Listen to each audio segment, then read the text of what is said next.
मैं नरेंद्र दामोदर दास मोदी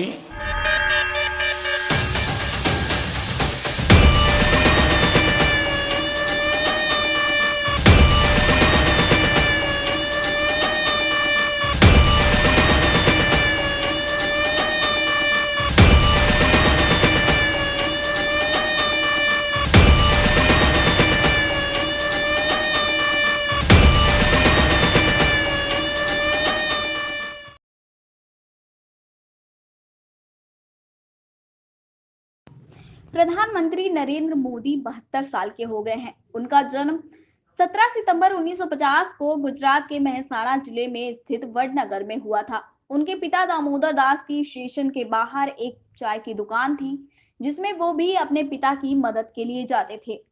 नरेंद्र मोदी ने बचपन से लेकर पीएम बनने तक बहुत संघर्ष देखा है। आइए जानते हैं उनकी स्ट्रगलिंग लाइफ के बारे में।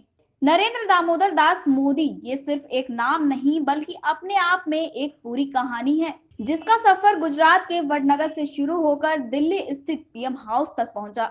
हालांकि उनका ये सफर न सिर्फ संघर्षों भरा था बल्कि बेहद रोमांचक भी रहा। मां हीराबेन के लिए नरिया और पीएम दोस्तों के बीच एनडी के नाम से मशहूर नरेंद्र मोदी का जन्म 17 सितंबर 1950 को गुजरात के मेहसाणा जिले में स्थित वडनगर में हुआ था। मोदी 6 भाई बहनों में तीसरे नंबर के हैं। एक डेढ़ कमरे वाले घर में बीता बचपन। नरेंद्र मोदी का बचपन बेहद संघर्षों भरा बीता। वडनगर के जिस घर में मोदी रहते थे वो बहुत ही छोटा था। उस घर में ना कोई खिड़की थी और ना ही बाथरूम। मिट्टी की दीवारों और खरपरेल की छत से बने एक डेढ़ कमरे के ढांचे वाले घर में उनका बचपन बीता। स्टेशन पर चाय बेचते थे मोदी के पिता। गुजरात के वडनगर की गलियों में बचपन बिताने वाले नरेंद्र मोदी की जिंदगी का सफर दुनिया के हर एक शख्स के लिए मिसाल है। उनके पिता दामोदर दास मोदी वडनगर रेलवे स्टेशन के सामने एक छोटी सी दुकान पर चाय बेचते थे। 6 साल की उम्र से ही बटाने लगे पिता का हाथ। नरेंद्र मोदी ने महज 6 साल की उम्र से ही अपने पिता का हाथ बटाना शुरू कर दिया था। बचपन में मोदी को जब भी पढ़ाई से समय मिलता था तो वे अपने पिता की मदद करने के लिए दुकान पर पहुंच जाते थे और ट्रेनों में चाय बेचते थे। मोदी कहते हैं कि मैंने चाय बेची है, इस बात पर मुझे गर्व है, लेकिन मैंने देश बेचने का काम नहीं किया। राजनीति विज्ञान में किया एमए। पीएम मोदी ने गुजरात बोर्ड से 1967 में हाई स्कूल की परीक्षा पास की।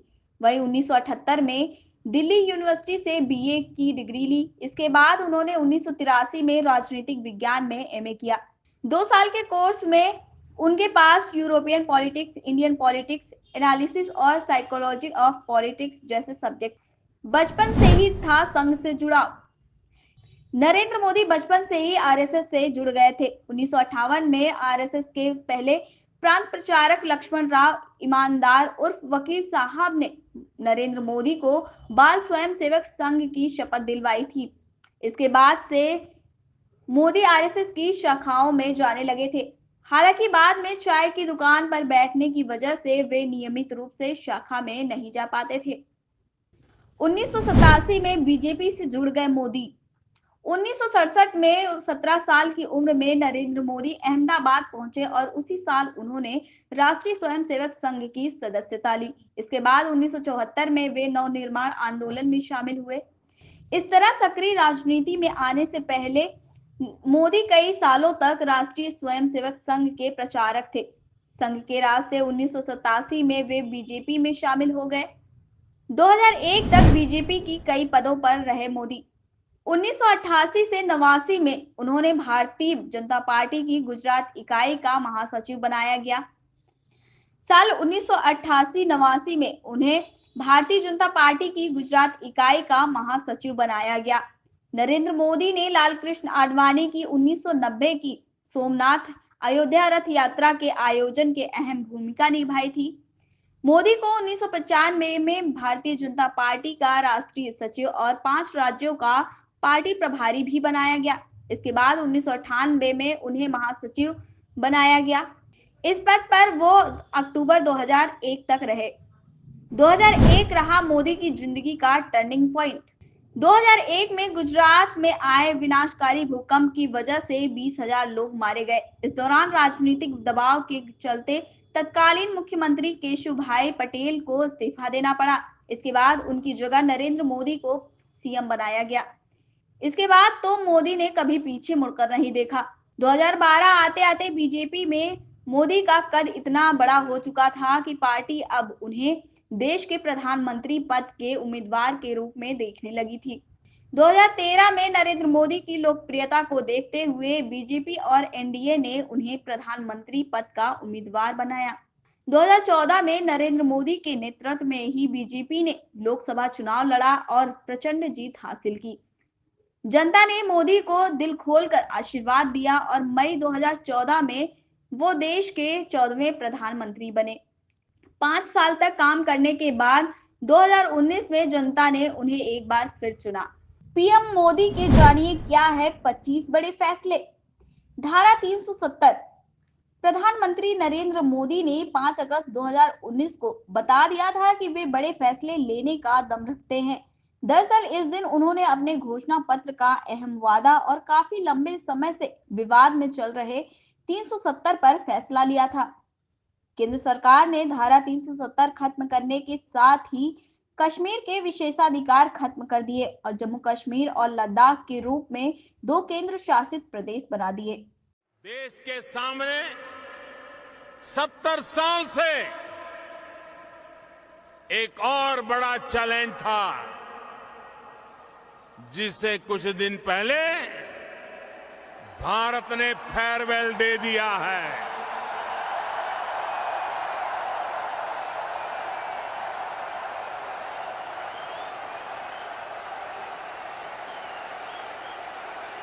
आप समझ गए?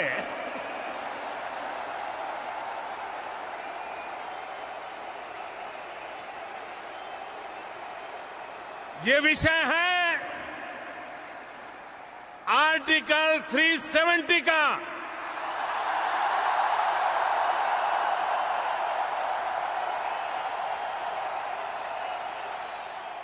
India gate. इंडिया गेट पर जल रही अमर जवान ज्योति का राष्ट्रीय युद्ध स्मारक पर जल रही लौ में विलय कर दिया था। बजट की तारीख।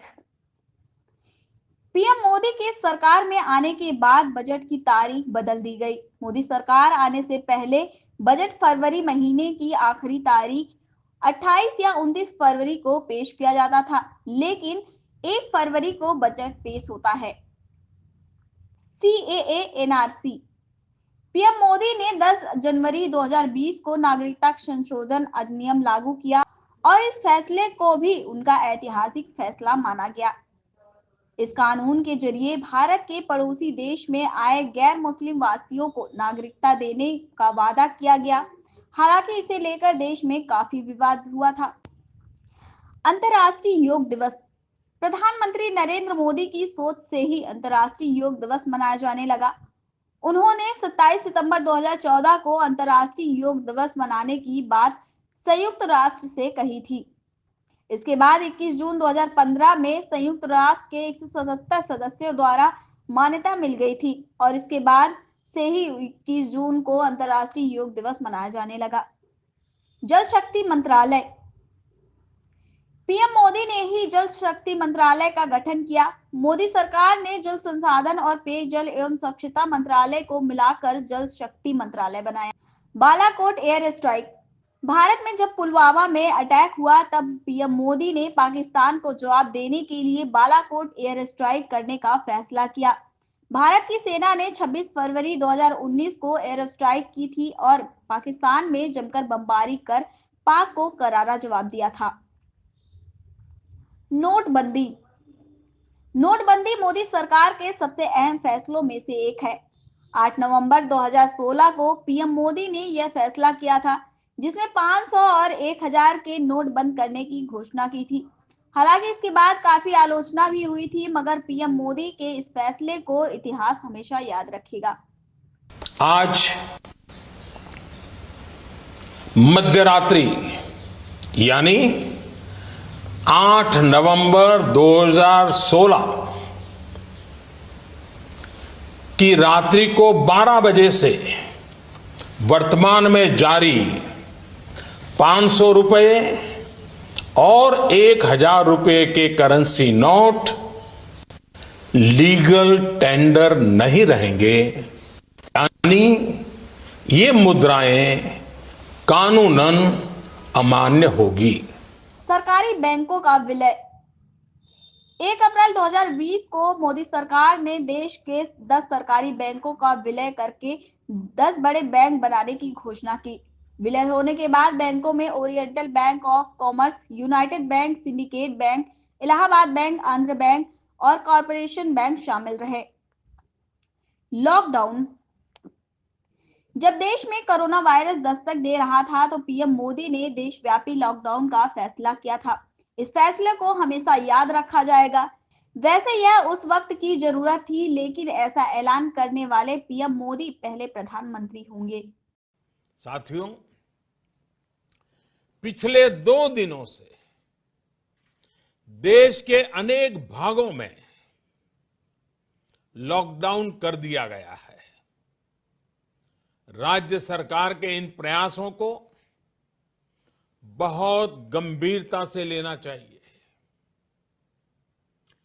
हेल्थ सेक्टर के एक्सपर्ट्स और अन्य देशों के अनुभवों को ध्यान में रखते हुए देश आज एक महत्वपूर्ण निर्णय करने जा रहा है। आज रात 12 बजे से पूरे देश में, ध्यान से सुनिए, पूरे देश में आज रात 12 बजे से संपूर्ण देश में संपूर्ण लॉकडाउन होने जा रहा है। Central Vista. प्रधानमंत्री ने दिल्ली में सेंट्रल विस्टा की शुरुआत की थी। इसके जरिए नई संसद का निर्माण किया जा रहा था और आसपास के क्षेत्र का कायाकल्प हो रहा था। सेंट्रल विस्टा 20,000 करोड़ रुपए की पीएम मोदी की सबसे महत्वाकांक्षी और विवादास्पद परियोजना है। Surgical strike. पीएम मोदी ने पाकिस्तान के खिलाफ ये फैसला लेकर बता दिया था कि अब पाकिस्तान भारत की ओर आंख उठाकर देखने की हिम्मत ना करे। उन्होंने सर्जिकल स्ट्राइक करके पाकिस्तान में फैल रहे आतंक को जवाब दिया था। साथियों, आज भारत नई रीति और नई नीति पर चल रहा है। उरी हमले के बाद भारत ने सर्जिकल स्ट्राइक करके आतंक के आकाओं को पहली बार उस भाषा में समझाया जो भाषा वो समझते हैं। राम मंदिर की नींव। 5 अगस्त 2020 को प्रधानमंत्री नरेंद्र मोदी ने अयोध्या में राम मंदिर की नींव रखी और भूमि पूजन के बाद मंदिर निर्माण का काम शुरू हुआ। यह खास पल इतिहास के पन्नों पर दर्ज हो गया है। 3 तलाक कानून। तलाक के 3 अहम तरीके माने जाते हैं, जिसमें तलाके उल बिद्दत, तलाके हसन और तलाके एहसन शामिल है। मोदी सरकार ने तलाके उल बिद्दत को असंवैधानिक घोषित कर दिया था, जिसे अक्सर 3 तलाक कहा जाता है। पीएम मोदी ने 19 सितंबर 2018 को यह फैसला किया था। नरेंद्र मोदी के पीएम बनने के बाद विश्व में बढ़ा भारत का कद।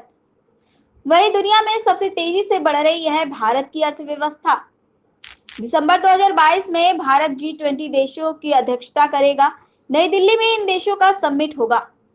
अगर बात करें तो भारत के पास आ गई है SCO की अध्यक्षता। अगले साल भारत में ही होगा इसका समिट। संयुक्त राष्ट्र सुरक्षा परिषद की अध्यक्षता भी इस साल दिसंबर में भारत को मिलेगी। रूस और अमेरिका भारत को सुरक्षा परिषद का अस्थायी सदस्य बनाए जाने का भी समर्थन कर रहे हैं। G7 में भी भारत के शामिल होने की बात चल रही है। इसके बाद यह हो जाएगा G8। इसी महीने भारत ब्रिटेन को पीछे छोड़ दुनिया की 5वीं बड़ी अर्थव्यवस्था बन गया। वैश्विक भारत को भी किया जा रहा है वैश्विक बॉन्ड इंडेक्स में शामिल। मैं नरेंद्र दामोदर दास मोदी